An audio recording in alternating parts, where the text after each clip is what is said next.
One day, Rick was walking down the street when he saw the most beautiful girl he had ever seen.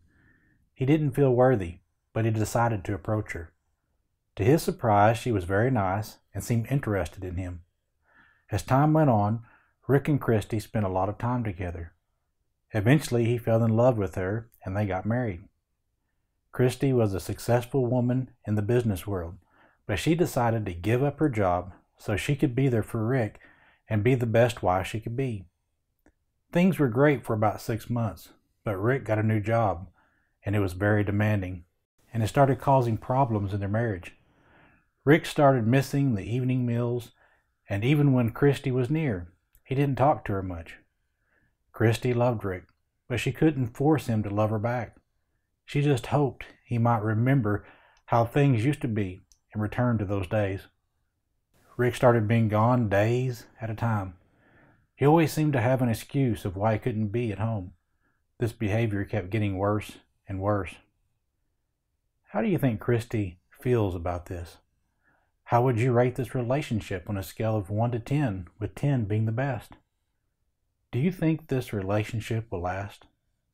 How many times do we see this happen, where a person like Rick meets the love of his life, but then takes the person for granted, and then basically kicks her to the curb? Isn't it sad how Rick has become? Most people wouldn't be happy with Rick and would tell him that he needs to get his priorities straight and focus on the love of his life. As sad as this story is, there is one that is far worse, and it has eternal consequences. But many would be more concerned about Rick's and Christy's situation. There are many people who learn about God and His wonderful plan for man. They get excited about God and spend a lot of time learning about Him. They fall in love with God and they obey His gospel plan because they see how much God loves them. And they understand the great sacrifice Jesus made so we could be reconciled to God. After people are baptized for the forgiveness of their sins, they are the happiest they have ever been. But like Rick, many get involved in some worldly activities, and they begin to ignore God.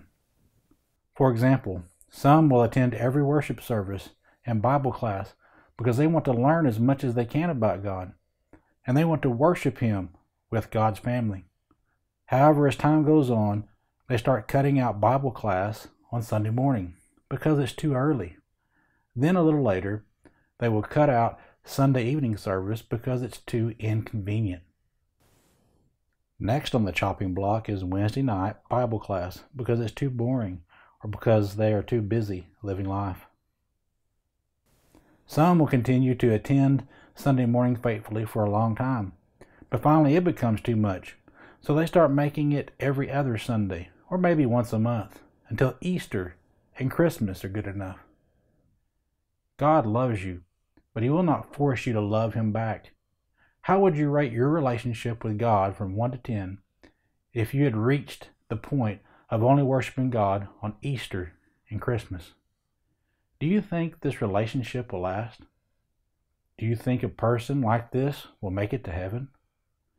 Based on where you are in your Christian life today, how would you rate your commitment to God?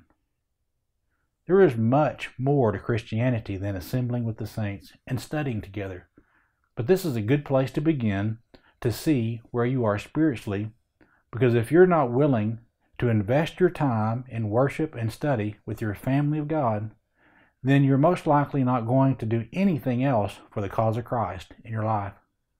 I hope we never forget what Jesus had to endure in His great sacrifice so that we could be saved and have the church. Acts 20, verse 28.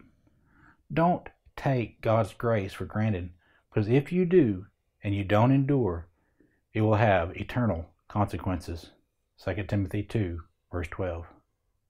When the